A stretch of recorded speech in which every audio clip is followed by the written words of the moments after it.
Thank you, Governor. To the family of our brother Charles Ong'ondo, the late, Baba, the Prime Minister of the Republic of Kenya, Speaker of the National Assembly, other leaders present, Joyu Akwete na okwe uru kendo. Because of time, I'll just mention a few things. Number one, Baba, I was in the United States of America. I came back after 1 week stay in the US. I came back on Sunday, the 28th, and I was very busy with budget estimates and the finance bill. I had just lost my nephew, who was my age mate, and with whom we grew up together. And since he died, I had not gone home. So I left Nairobi on the 30th and flew to Kisumu in the evening. As I was negotiating the corner at Ahero, I got that news. When I was first told by one of my people that there is this rumor going round that we have lost the MP, actually the first statement was, we've had the MP for Kasipul shot. The first instinct was to call him. I called his number, the line rang, but he did not pick. And immediately I sensed something was wrong. Then immediately now the social media was awash with the information. I went home. Now I had 2 matanga arriving home. And the following morning, Baba, you were the first person to call me, and I could hear the kind of pain you had. And then later, His Excellency the President called me. And the President told me in his own words that I have already instructed Amin, that's how he called him, that these people must be brought to book. And I'm happy that there is some progress. But I want also to add my voice that everybody involved must be brought to book.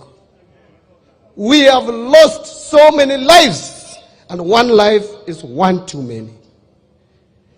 I sit in the National Security Council, and therefore I will not go beyond that. But I am sure those who planned, those who executed, those who conspired must be brought to book. I just want to bring the condolences also of the President. He called me and told me when I arrived here, he was with Baba, and I know Baba will bring his condolences. He has sent his condolences. Ong'ondo was my friend. Ong'ondo is the first MP I visited. Immediately I was appointed to this position.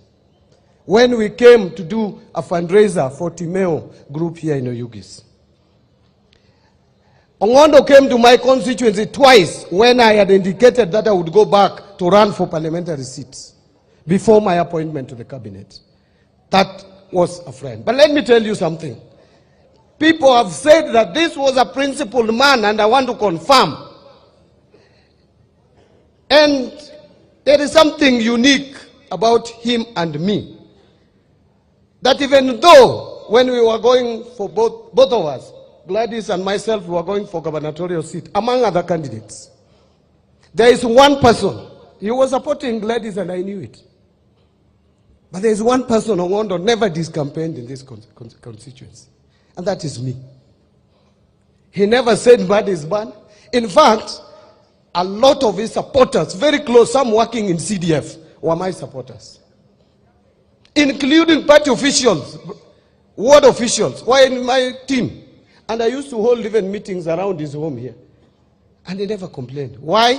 Because we have a history with him. And that is where I learned. When he ran for parliamentary seat in 2013, he ran on tip-tip. After losing to Magwanga at the general election, as I was moving around as the chairman of ODM, national chairman, my intelligence clearly gave me a picture of this constituency. And I placed a call to him. I told him, Mheshimiwa, rudi kwa chama. And he has told, even Ndege knows that very well, Evans Ndege knows, that I am the one who told Ong'ondo to come back to ODM. And he came back to ODM and won a nomination in 2017, fair and square. Because of that history, I think he was still remembering, even though he was supporting Wanga, and I respected that, but he had sympathies for me. I am very sure if I became governor, he would have equally been happy the same way he was happy when Wanga became the governor. But let me now conclude. Baba, this county of Homa Bay is united in terms of leadership. We are united. We are in ODM. Let me repeat, I am in ODM. I am not official of ODM because the law does not allow me, but I am a member, a life member of ODM. I am not about to relinquish that. We work together with governor. We sit. Kadwa pogo gik mabiro ka. Anyiso nyawanga ni bedo mabe wetaguri. Pesa bro amalo kaluari nikajikia. Nikechane mani etoko. And you will see. Uneno. Nitie yo moro ka manyo chando Ong'ondo kabisa ni karabok adiedo kiluongo na adiedo karabok tichwanye. Nyacha nyiso Ong'ondo na diketo ne pesa mono lose pio pio na seketo. Nie budget di lose pio pio mono room. But let me now conclude, Baba. I have been the chairman of ODM for 10 years. I'm the longest serving chairman of ODM to date. And I belong to this party. I put a lot of effort since you sent us to the government. And the reason why I'm putting a lot of effort to reform this economy, Baba, I found this economy in bad shape. Si mchezo, ilikuwa mbaya. It was bad. But the reason why I'm putting my effort, apart from being patriotic, I wanted to demonstrate to the whole world that if Raila Odinga became the president, these are the people he would have gone with to the government, and this is what they would have done. And therefore my concluding remarks is that if I am there, I expect total 100 support from the party. Starting with the Secretary General, my brother Sifuna, please, I am a member of your party. I don't belong to any other party. I belong to ODM. If I fail, there is no way 2027 you are talking about. You will convince anyone that ODM can run a government. May God bless.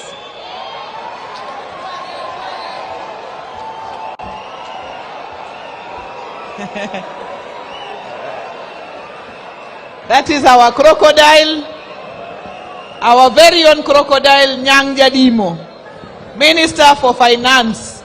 Now allow me to invite